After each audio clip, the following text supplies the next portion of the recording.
mamas, and welcome back to the Mamas Who Brunch. I am Jelena, your host, and today I have a friend of mine joining, Kay Hines. Kay, welcome to the podcast. Thank you. I'm glad to be here. I'm so glad to have you. Listeners, just so you kind of understand a little background, I reached out to Kay a while back to see if she wanted to join the podcast. So Kay and I met when she stayed in St. Louis for about 4 months as a traveling nurse. We knew each other when we were kids, like in the youth group at church and stuff, but we really got to know each other when she and her husband Paul moved here to St. Louis. This was back in, was it 2024 that you guys were here? Yes, 2024. So they were here for a few months, and now you guys are in New York, right? You're back in New York. Mm-hmm. I can never Yeah, keep we're track back of where in you New are York. 'cause I feel We're back in New York. I'm not doing travel nursing anymore.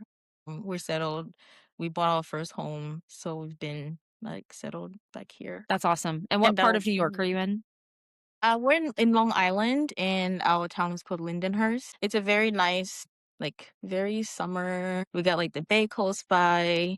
We like our street and the neighbors That's around. awesome. Yeah. I asked Kay to join the podcast today to talk a bit more of her story. She is a mother. She gave birth to Theodore, who was born in September 2025. And unfortunately, he passed away. And I invited her to talk about her healing experience, to share a bit more of her story. She is a warrior mother. She went through many rounds of fertility treatments before she got pregnant, and we were going through that phase together. I did not struggle with infertility, but we were working on conceiving at the same time. September will be a year since he passed away. And we want to make sure to honor his memory. And in doing so, I think having Kay here is a big part of that. And I appreciate you taking the time to meet with me. I know this is something that's very painful to talk about, and I'm honored that you're here. So thank you so much for being here. Thank you. I'm honored to be here. It's definitely been hard, especially in the beginning. Kind of don't really want to talk about it because it's just too hard to really even try to revisit. But as time is moving, I want to be able to just talk about him and just share his story and my story, and yeah, that's a way to keep his memory. Yes, absolutely. I'm so grateful. Before we kind of dive into the details, can you tell us a little bit about yourself and your family so Mhm. that our listeners can understand a little bit more about you? Yeah, I'm a registered nurse. My husband, Paul and I, we met in 2017. We actually met on a dating site, and then found out afterwards that we were at the same college at the same time, had mutual friends, but we never hang out together. And we've been together for 9 years. We got married in 2022, and we both have pretty big families who are very supportive. So we're very blessed in that way. And our journey to being parents didn't start off, in the best way that you dream of. But we're still blessed. Yes, absolutely. And did you guys wait a while before you started trying to have a baby, or did you guys start right away? We waited not a long while. We did wanna, just kinda enjoy our newlywedness, and also at the same time I did have in the back of my mind, because I have a condition called PCOS, polycystic ovarian syndrome, which is what has affected my fertility. And then also being like over 30, you start thinking about, well, how long can I wait?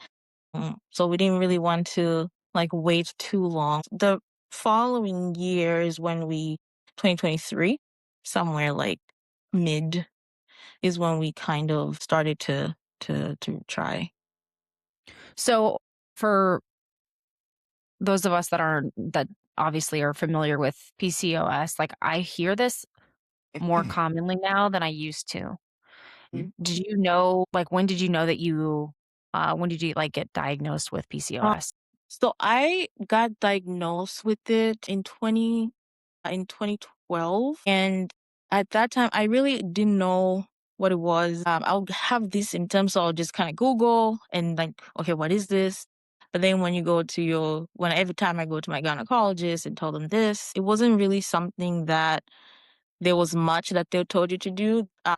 Basically, you have absent menstruals, or very very irregular or even absent for long periods of time. It's a hormonal imbalance and like hair loss, and then also hirsutism, which is like excessive like hair growth, like body facial hair, and it also affects like there's also quite an insulin resistant, which affects how your body's able to regulate your hormones and your insulin. The only thing they'll tell me to do all the time is birth control, which I hated. Yeah. Because I was just, they just to let you have like a menstrual period. So I never at that point I kind of like I probably did that like twice, and then after that I didn't want to do that. So I went a while without really getting like proper like treatment for it because it wasn't something that they really like took the care to really try to see, okay, what's the root cause and things like that. So 2012 is when I was diagnosed initially. It's interesting because this has come up. I've seen this online. I have a few other friends that are diagnosed with PCOS as well. So I Mm. just think it's interesting because it's something I don't remember hearing about like, 5, 10 years ago. Yeah. So because of the PCOS, I had like years where my menstrual was very irregular. I would even go like a year without, and then when we started to try, we got a fertility specialist, and then they kind of went through with us like what the issue was. So sometimes like the ovaries have cysts on them and sometimes they don't. In my case, I did, and then I had to go on medication to help me with ovulating. And then I did try to, like lose weight. Although that's also something that's very difficult because with PCOS it can cause weight fluctuations and things like that. But once we started our treatments, I actually was able to like naturally have a period, but then I'll ovulate, but then the eggs would not mature. So that's where like he needed help. So we started out trying naturally, and then probably did that almost about 6, 7 months, maybe, or 8 months, and then we started taking the medication. And then after that, we tried IUI, which is intrauterine insemination. We did a couple rounds of that, I think three, and then that didn't take. And then after that, we waited maybe like a few months, and then that's when we tried IVF. So this was when we conceived with Theo. That was our first round of IVF. And that was very hard Wow. because, yeah. I didn't realize you conceived after the first round of IVF. How did you Mhm. feel? It was a relief.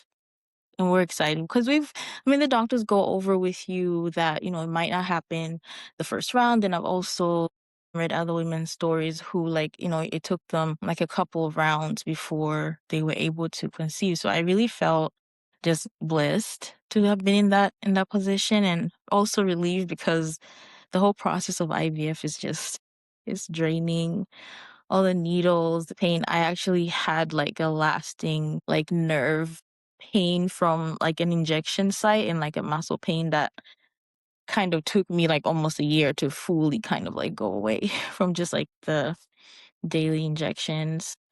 I'm so sorry you went through So, that. I have been talking with a lot of other women going through IVF and fertility treatments. I'm hosting, you may have seen a brunch mhm, fundraiser for Making a Miracle. They support women going through fertility. So mhm, I have heard more and more of these stories and did not realize the pain associated with all of these mhm, treatments.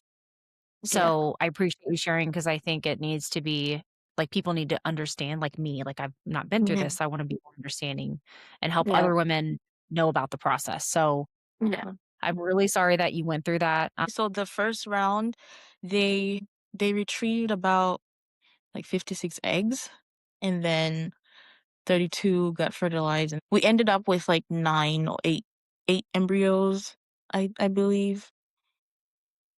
Um, and then out of those, the ones that actually were good uh, were about like I think like seven. So we after our first round, we do have some embryos we've that we have frozen.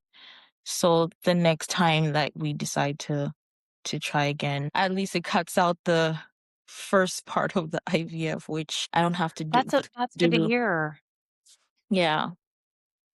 That's so good to hear. I'm really glad to hear that because I've been, like, curious about and we could talk about your next steps and, like, Mhm. your motherhood journey, but let's talk through more anything what else would you like to share about going through IUI, and IVF? I know that there's a lot of emotional, mental, Mhm. physical toll that takes Yeah. on your body. It is. The physical, of course, you have, like the pain and a lot of like appointments that you have to go to and a lot of blood testing, but also the emotional toll because it's something that you're you're longing for and there's a chance that it might not work, so you have that in the back of your mind. And then there's also like the financial aspect because it's a lot.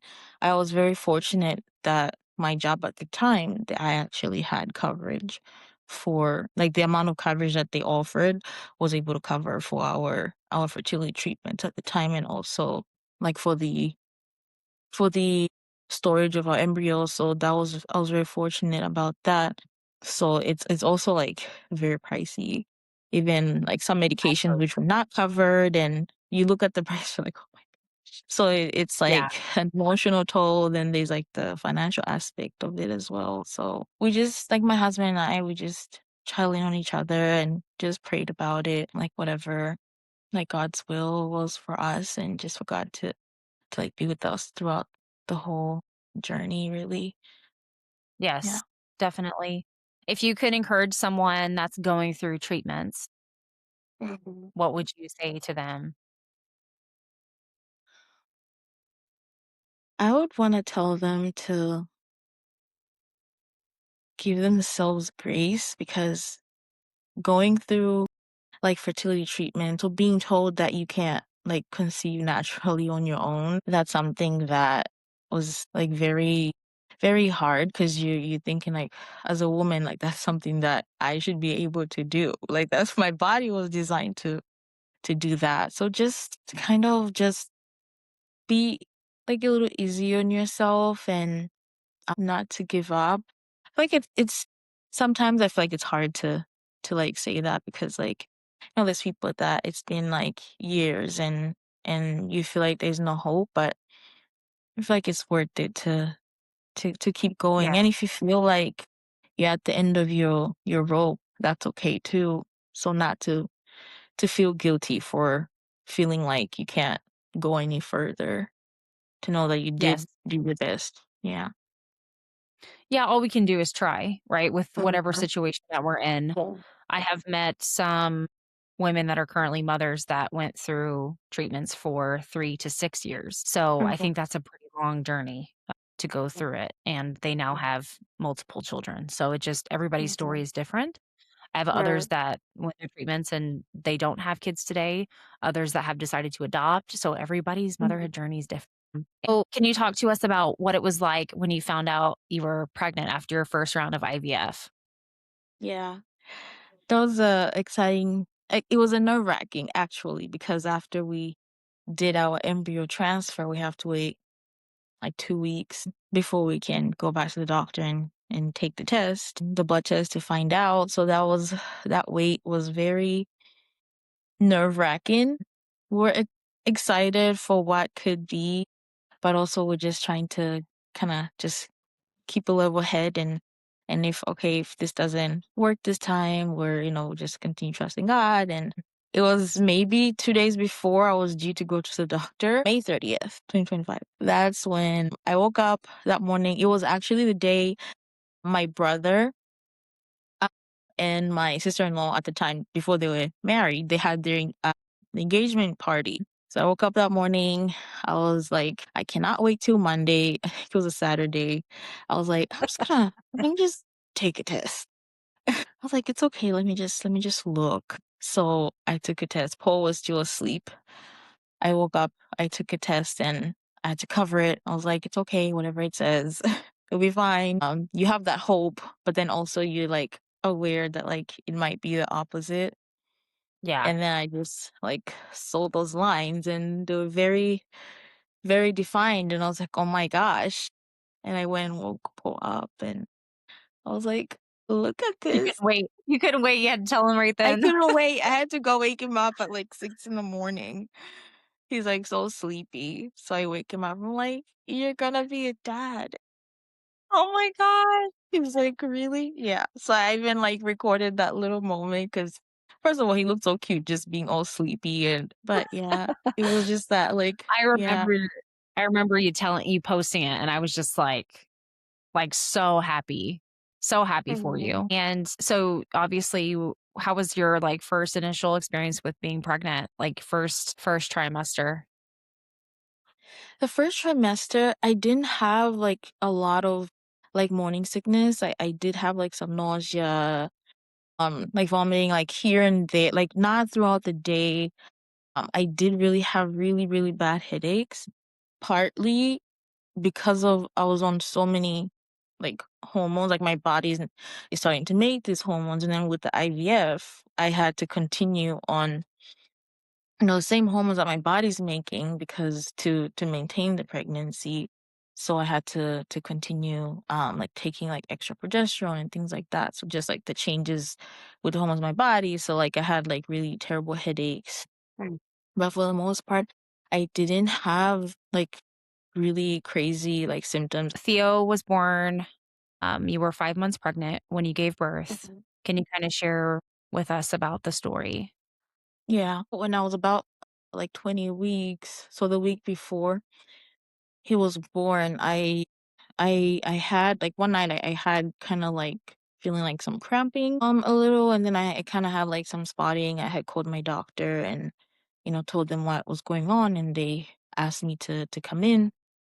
So we went into, to see the doctor the very next morning because it was kinda late at night, and then when we went there, the cramping kind of didn't stop. It was pretty much the next day again. So when we went there and the doctor, like, did an ultrasound and then also did a transvaginal and then also the abdominal, and then first it was the nurse practitioner.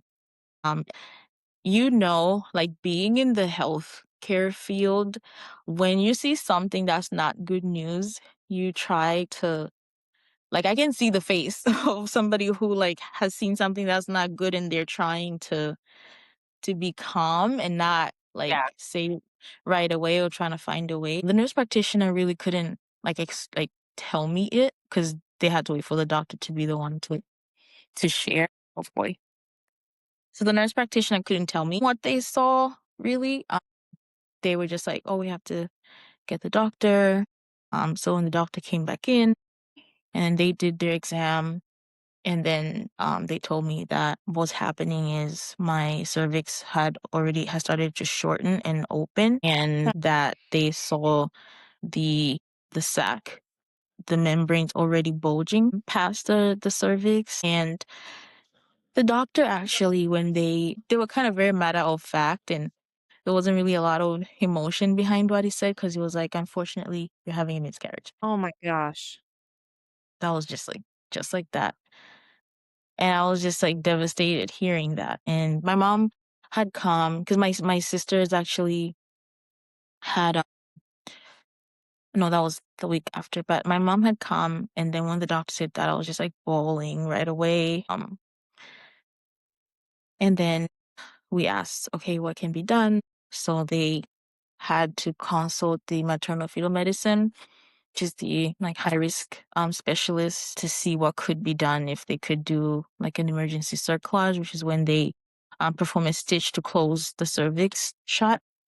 So when they looked, they said they couldn't because the membranes were already bulging past, the sac is already protruding, so they couldn't even be able to stitch the cervix at that point.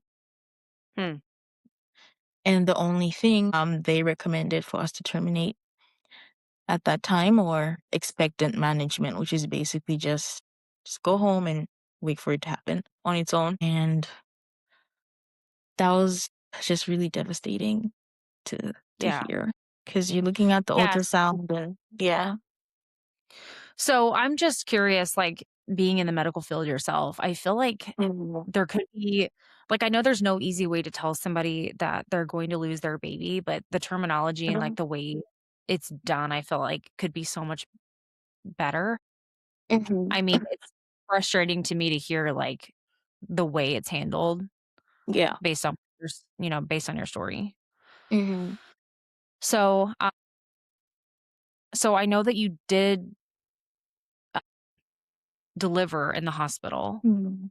Yeah. Do you wanna So talk through after that? that, yeah, I delivered in the hospital. So after that, I actually stayed overnight that day, and then the day after, the doctor actually, the tone was kind of a little bit more different or empathetic. So they said, hopefully, we don't know. There's a risk for infection because the sac is coming out.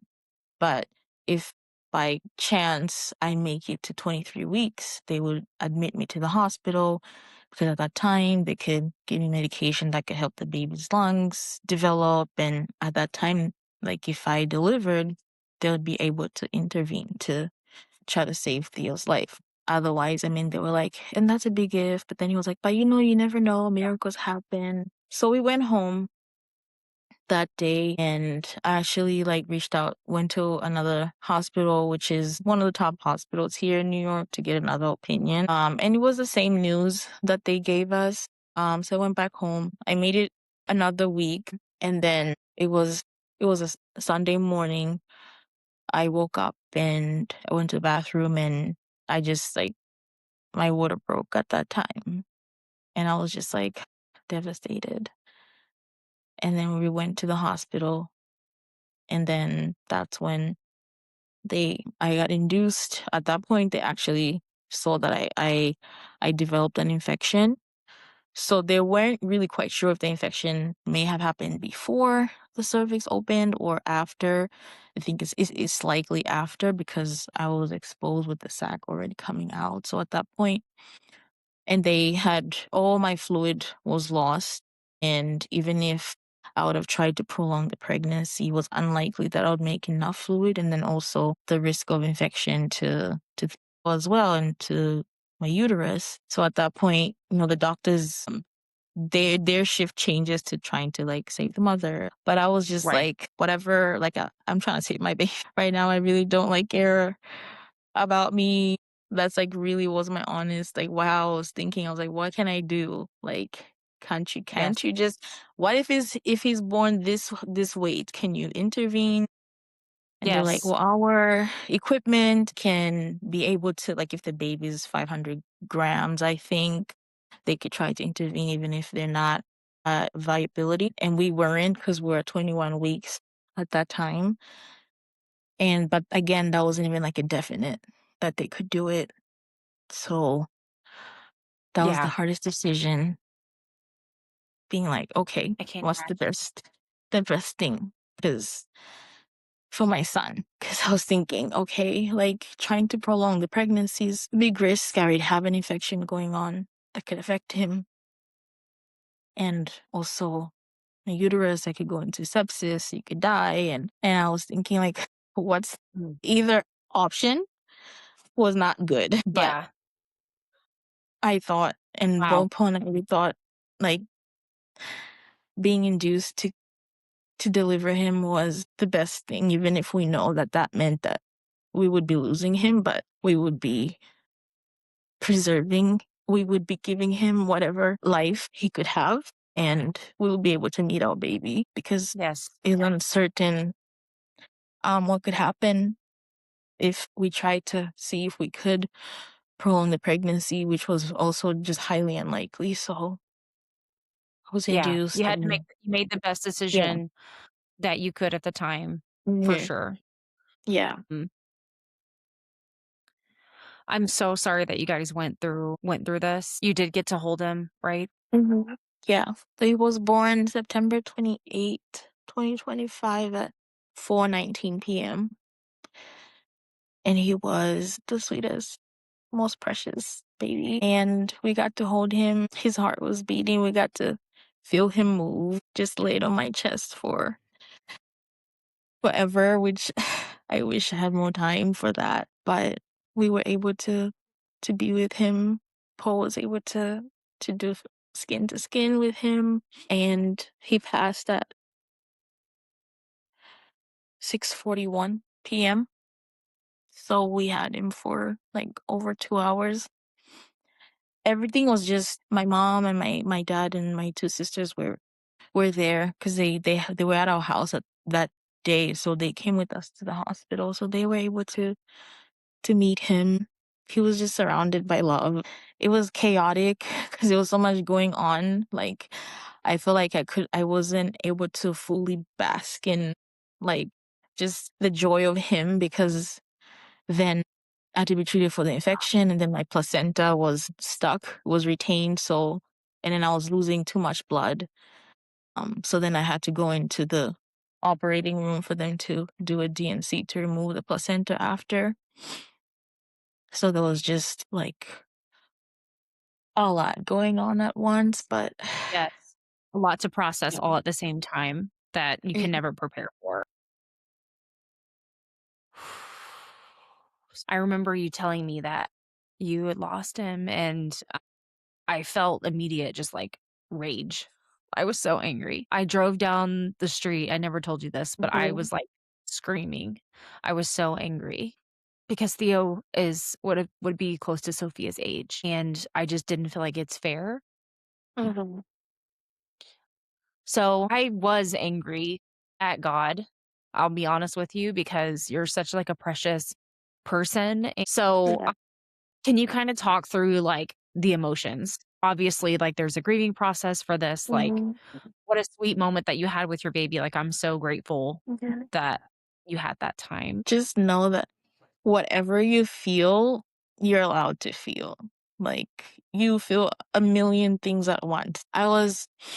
Well, first, there was like the happiness and the joy of like, oh my gosh, I just gave birth. And then also, I had this feeling of like feeling empowered as a woman, like when I gave birth to him.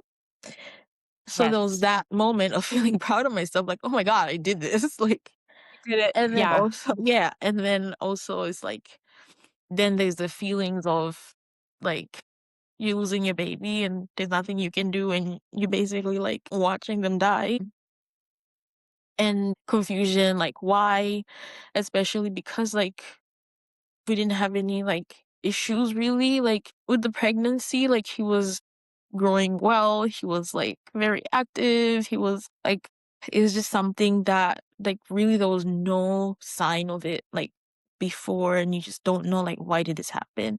So many whys. Like I was mad. I was mad at God. I was upset. Right. And So honestly, like all rightfully those so. I feelings. think those feelings are Yeah. very valid. Like, Yeah. you have the right So I to be feel that way. yeah. So I feel like all those feelings you get feel like somebody goes through this. Like there's no right way to feel, or like they people always like to say, "Don't question God." No. Like it's okay. Like you can. I mean, David questioned God in the Bible. There's many stories of people in the Bible Yeah. that questioned God. Moses questioned God. Like Mhm. everybody in the Bible questioned God because Yeah. we want answers, right? And we don't always get Mhm. them, but we can ask. Right. I have some questions to ask you, but I don't want to move on too Yeah. soon. Is there anything Mhm. else that you want to share about the experience of just being with him? Yeah, that was the best thing I've ever done. The bravest thing I've ever done, even though in the moment I did not feel strong. Like I've hated hearing that you're so strong. Like I don't want to be, but that's something that I felt empowered by. And also just like the realization like I was able to have this child even when Yes. I was told that like it might be impossible, like it might not happen. And just those moments with him, those hours with him, he was always like every ultrasound, he would have like his fingers in his mouth, his thumb, and playing with his toes. And when he was born with his thumb in his mouth. That was like I felt so like when he came out and he just like he had his thumb in his mouth still. I was just like I felt so sorry like for him. I felt so like helpless, you know? I was like, "Oh my gosh, he didn't even know what the heck is going on, and he's just chilling in there, like, sucking on his thumb," and, like In his happy place. yeah, he was, like, just oblivious to, like, what's happening, you know? Yeah. Um, He's just precious. yeah, And but I don't those know what you believe as far as, like, we haven't talked about, like, resurrection, but Mhm, I do believe that, like, you will meet Theo again. I have that faith, mhm, and I don't know exactly, like, what age he'll be in the resurrection, mhm, but I do have a firm belief that you will see him again, which yeah, is comforting. yeah, that's definitely been a comfort, like, that I'm holding on to that, like, knowing that we'll Yes. be with him again.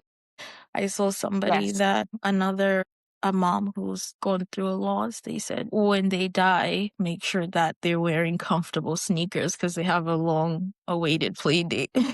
Oh, that's beautiful. I love that. Yeah. That's beautiful. That's Mhm. beautiful.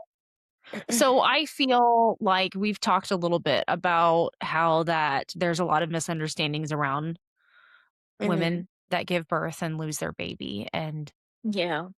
I think you've mentioned to me that, you know, people, it's hard for people to know how to comfort Mhm. anybody in this situation.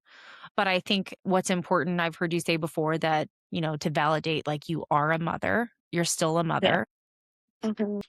even though he's not here anymore. And there's not, based on what you've shared with me, like there seems to be a need for more spaces for women that have been through what you've experienced. Yeah. I understand people have a hard time with knowing what to say. Like in general, when somebody passes, like someone they know has like a relative or friend that passes and you wanna comfort someone, you don't know Mhm. what to say. So I feel like sometimes, like, what you end up saying is, like, the wrong thing, or maybe there's, like, right intentions and it just comes out really wrong. So something that I've Yeah. always like, even myself, like, I've had times where, like, I'm not sure what to like, the right words that can, because 'cause I'm thinking, like, what can even comfort this person right now? Like, what can I say that can comfort them? I've always found, like, even just if I sit in silence with them, just, like, hugging them, if I don't have the right things to say, because you don't wanna just end up saying something that, gets taken the wrong way or just comes out wrong or just is just plain, like, wrong to say. Yeah. So It's that's hurtful. It can be something. hurtful. Yeah, because there's always, like there's a lot of, like, cliche statements that people end up saying, like, "Oh, God needed another angel," or, things like that. I Yeah. can't even understand why somebody would think that way, but Yeah. that's terrible. I would never wanna say that to anybody, but I'm sorry that if someone said that to you, that's awful. So what makes you feel, obviously you've navigated grief. How Mhm. have you recovered? You also went through pregnancy, labor, delivery, so you've had to recover physically as well. Can Mhm. you share with us your journey through this Yeah, this loss it's and this it's recovery? it's been like a weird thing, like you're going through postpartum and like you have no baby to show for it. That was like the saddest things, like when we got discharged and leaving the hospital with just like our bags that we came with and like our little memory box that they gave us of Theo and like there's no baby in hand.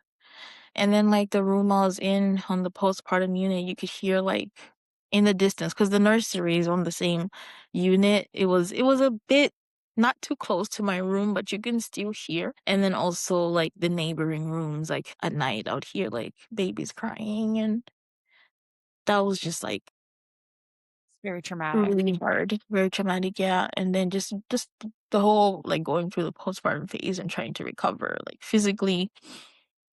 There's also, like, the mental aspect where I feel like those 3 days that I was still in the hospital, like, I was in the, like, trying to recover physically phase, and then also because they let us like, we had Theo, like, at our bedside, they had, like, the cot that is, like, the cold I don't know what they call it, but it's, like, kept cold where they can have the baby in there, so we're able to, like, have him at our bedside, but it was just, like in those moments, like, I didn't the like, the I guess, the realization of, like, the reality, and then also I was more focused on, like, "Okay, now I'm dealing with this infection and the physical aspect, like, I'm trying to get better," so there was like that shift where my mind was just focused on that.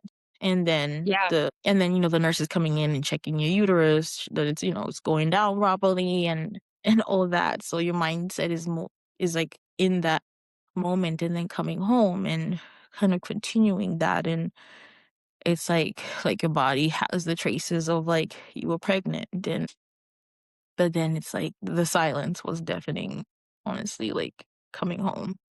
Like his room that like would have been his nursery, like we hadn't even gotten to do that. So like I hated going past that room. I kept the door closed because I had some clothes. We had like some clothes that we had got, and it was just like I kept that door closed because I just Yeah. didn't want. Yeah. But then I it's understand. also. I don't know what I would do. I just think I've been through grief before, and when I lost somebody I loved, I couldn't even, like, look at their pictures Mm. because it hurt so bad. So I can Yeah. understand in a small way. Mhm. I can't relate, but I can understand what it's like to lose somebody that you love deeply. What do you feel like you want people to understand about motherhood through loss and maybe that they don't know? Like, what are some, like, misunderstandings? I think that people should realize or understand that like everybody goes through has a different story. Even if like three of us, like three different people, we had a loss. Each of our stories are different. Like how we process it, like how we grieve.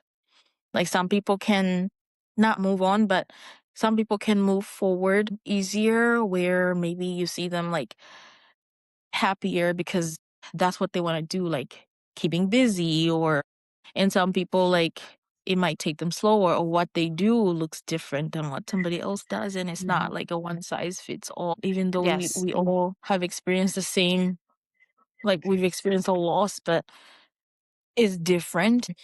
I had somebody make a comment to me which was very surprising, and this is somebody who had shared with me that they had like experienced a loss. I think they had a miscarriage, and they were asking me how I was doing. This was maybe like a month or so after we lost Theo, and I'm explaining to them like, oh, I have good and bad days, and I get triggered easily by different things, and I just like wanna talk about my baby and just kind of like keep him. Oh, you have to like think about yourself now. Like you have to move on and take care of yourself. And it was as if like I cannot, like you can't harbor on that too much is kind of how it came off. And they're telling me like what they did, which was like great, like it worked for them. But then for another Yeah. person, it's like that's how they were able to process it and deal with it. But for me, how I'm going through it and dealing with it looks a bit different than another person. So that's something that I feel like people can understand about that. Yeah. And then also just things that like there's already people that been like coming up to me talking about like, oh, is there another one yet? Like, are you kidding me? Like, I feel like those are things that you should just kind of like steer clear of. Like, don't ask that because I don't know if maybe they feel enough time has passed to where like, oh, you should be trying again. Or like saying things like, you're still young, you can have more kids. Like that's not the point. Yeah. So Does it just displace Theo, like, hearing yeah, that? those kind of things, like phrases that just kind of they don't help. It kind of just makes things worse. So that I feel like those are things that people need to kind of like understand about like people going through a loss and what not to do.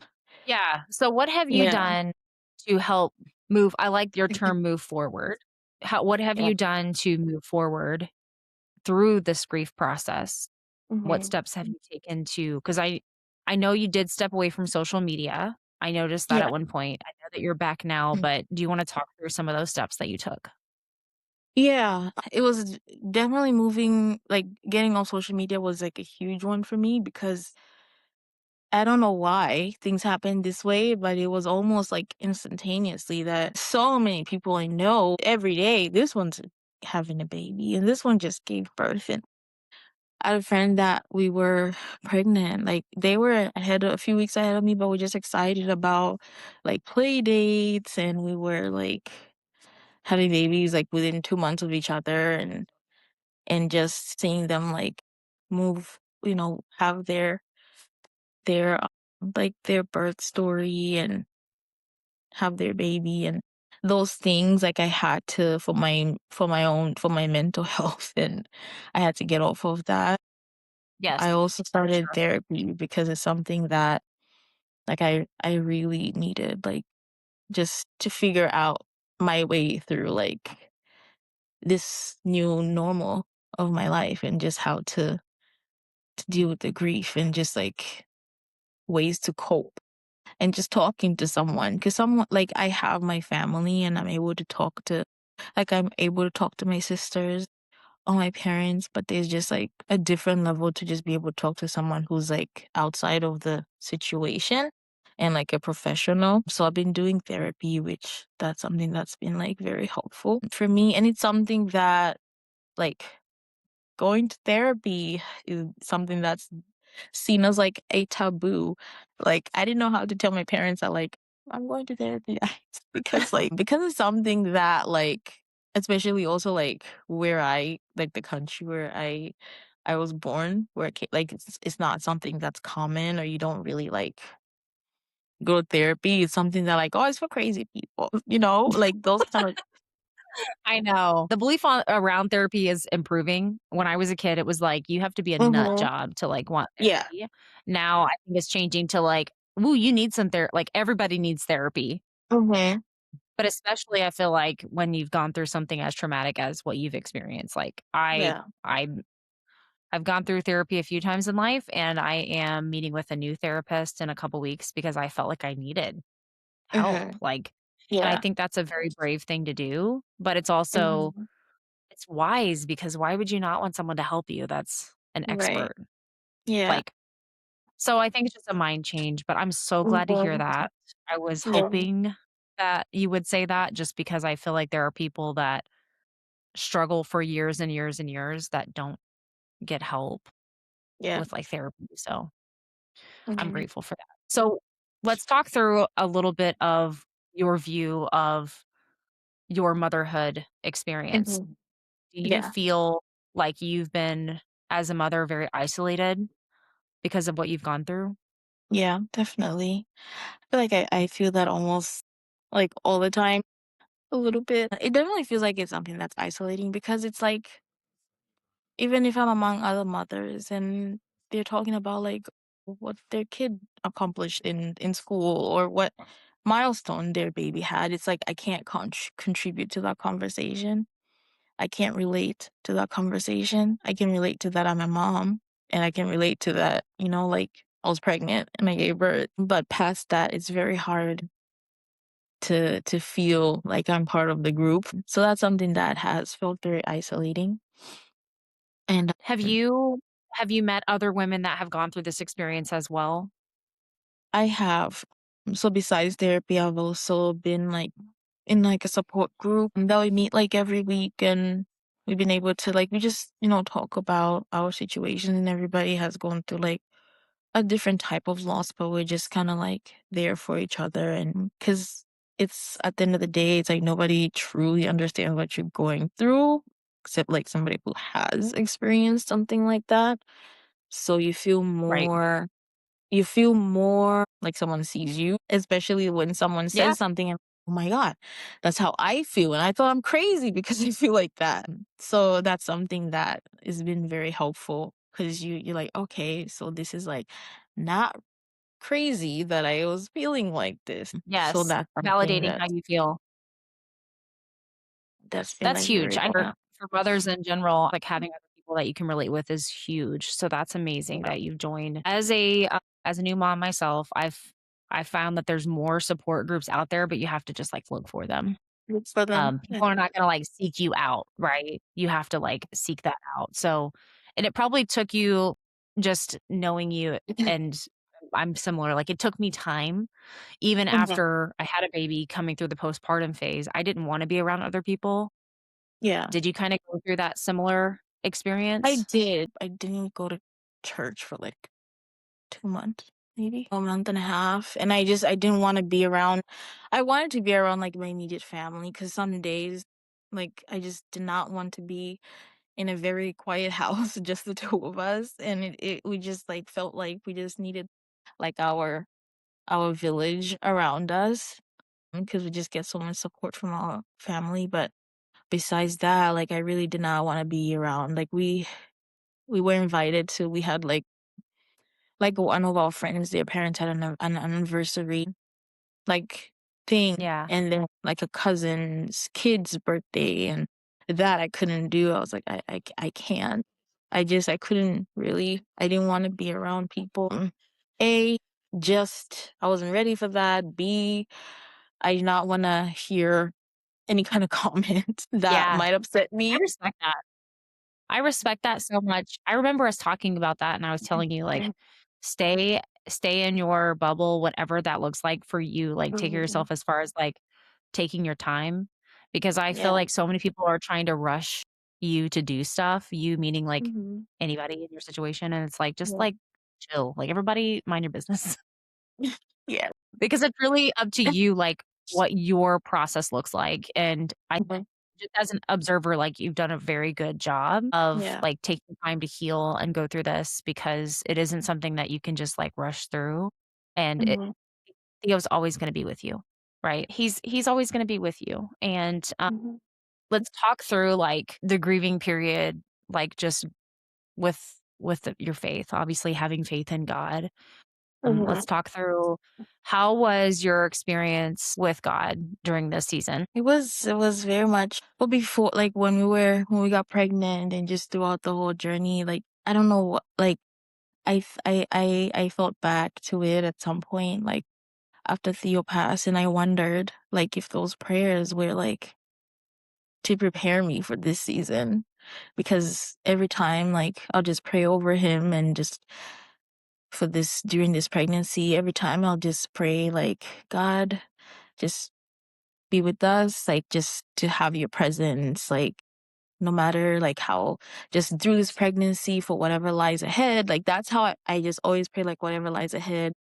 In my like of course in my mind I'm praying like, like us getting into motherhood and in parenthood, like Mhm.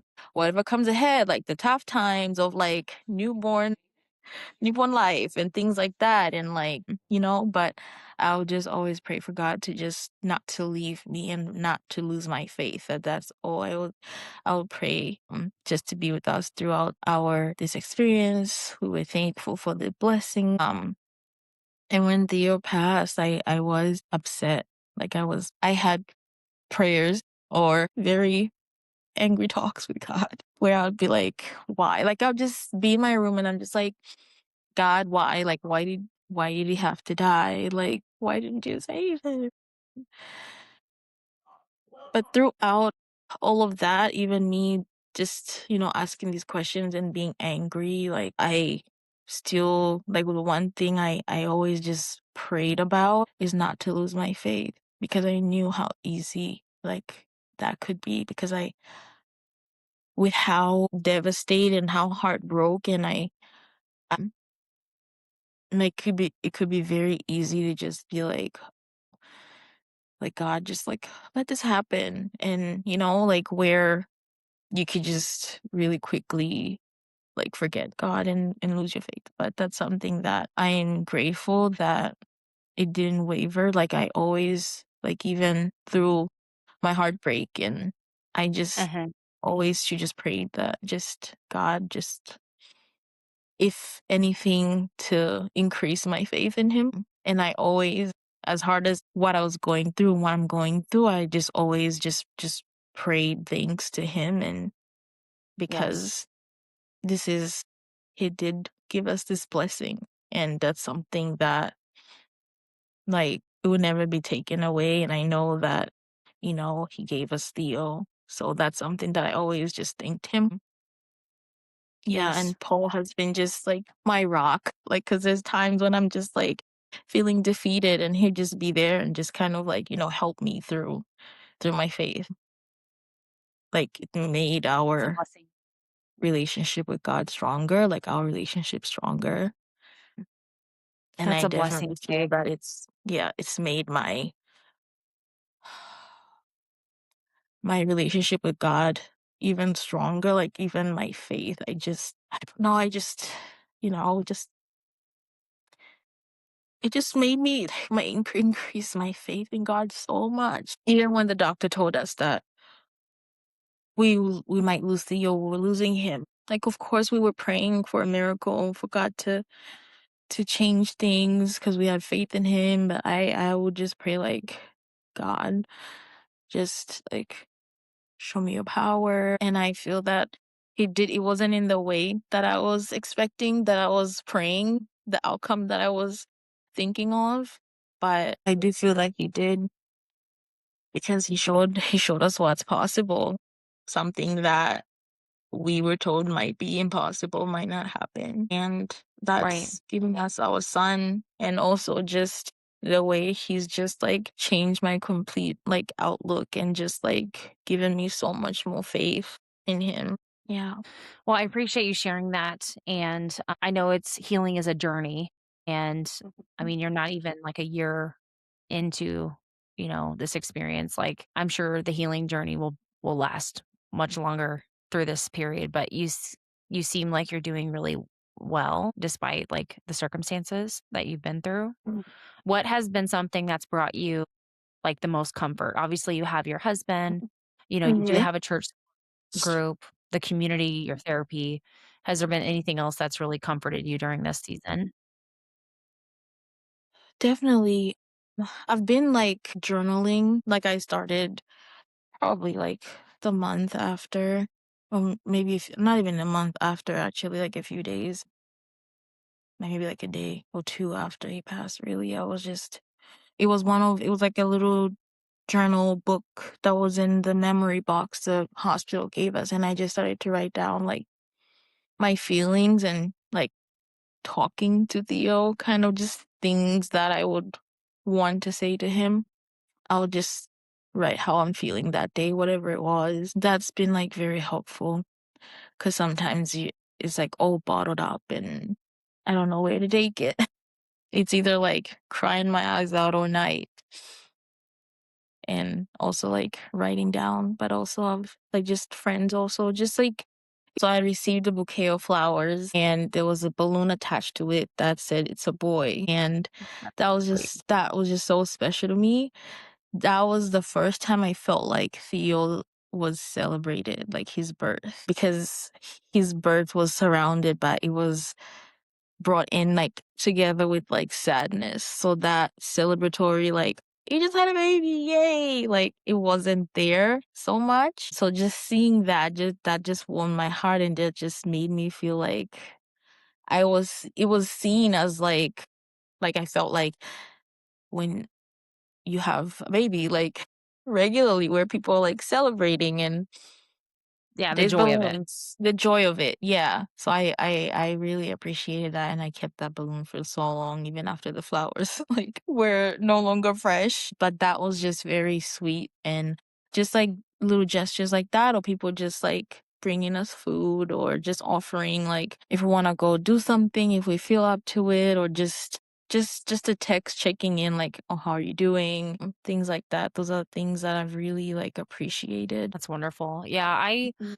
I know that when we visited and met up with you guys in New York last year, one of the things you said to me has stuck in my mind for since we talked. It's been kind of like on replay. But you said, Mhm. "I don't want people to forget about Theo." Yeah. So and we want to honor his memory, and I did feel like this would be a really good way for us to do that. What would you like to share, in his memory so that people will remember Theo? Feel that he was a very, very strong boy. I could see his personality already just each time looking at the ultrasound, and he just looked like he'd be just full of life. And I feel like for me, what I see as Theo's legacy, what has taught me is just God's favor and God's blessings. Theodore actually means gift of God. and he's definitely a gift, and he brought so much love and joy to our family, and that's something that I just want to take with me and what everyone should know. He was just joy. Another thing that, like, talking about wanting to make sure that he's not forgotten is something that, like, an anxiety about, like, the future, like when we have other kids or trying for another kid, like if when that happens, like people, because it will be in that excitement of like, oh, there's a child, there's a baby coming. Uh, like sort of like I've had these thoughts like, are people gonna like forget like Theo because they're so consumed with like being excited about like a new baby, things like that. So that's something that I feel like is it's another thing altogether that is probably going to be something to that probably would need therapy to just like navigating that. And I wonder if there's like other mothers who've gone through a loss who have been able to move forward and have other kids after that, if that's something that they've experienced. I guess just being like aware of those things. Yeah, I think it's a very valid question. It's not something I've thought of before. And I think Because I don't know if I'll never people forget think, if people like I'll never forget Theo, but see also, like, like, you don't want people to be act like a second child would be, like, replacing Theo, like, that type right, of like that's mentality. the solution to losing. Like, yeah. I get that Hmm. completely. And I think Yeah. just awareness, right? Awareness is key and just being kind and respectful of people's feelings. That's what a Hmm. lot of these podcast episodes do is make people more aware so that they know how to support you moving forward. Yeah. Is there anything you wanna share about where you are now in your motherhood journey? I think I would say that I definitely have better days. I still get like triggered sometimes, like by it's even things that I didn't think would be a trigger. I was at church and there was like little kids just like running around, and that triggered me because I immediately started thinking about, well, like Theo being that age. And like I'll never get to see him like doing that and things like that. So those kind of things. But it's definitely not linear. Like grief is it's different. It looks different every day. Yes. Sometimes my grief is not so much in like one day, it's not so much in like I'm crying from being sad he's not here. Other times it's me being like looking at his pictures with like joy in my eyes and like thinking back to those moments of holding him, and just talking about like what would his life be like, who would he like, what would his personality be like, would we have like a crawler, like Yeah. those, thinking about like milestones. So sometimes I think of those things and it's sad, it's through the sadness, and then there's other times I think of those things and it's like it's sort of like living a memory that will never be, but it brings comfort. So that's like another way that, kind of Yeah. grief takes its shape. And it's hard to, you can't really separate the two. I really felt like I was living in an Inside Out, the movie with Yes. the Yep. emotions. Mhm. Yeah, is very much like that. It's like you need like the sadness and the joy is just like attached. You can't really Yep. like separate it. They feelings coexist. I learned that through therapy as well. Like, Yeah. you can feel multiple things at the same time. At the Grief same and time. joy can coexist. Yeah, I Mhm. have been very encouraged hearing your story. Also encouraged to remind myself that we will meet Theo Mhm. someday. We will get to see his personality and all the beautiful things that he is. And that is joyful to me because I haven't thought about that till now, to be honest. All I've been focused on is the grief, not Mhm. the joy that we will get to meet Theo someday. And I Yeah. feel like that's a blessing and something to look forward to. I appreciate you sharing your story. And Thank thank you, Kay, for joining. I really hope that you feel seen, and I hope that other mothers going through this also feel seen as well. And thank you, mothers, for joining. Join us every Tuesday for a new episode on the Mamas Who Brunch, and you'll hear more stories of women going through every area of motherhood and sharing what God's done for them in their lives. So thank you for joining and have a great rest of your day.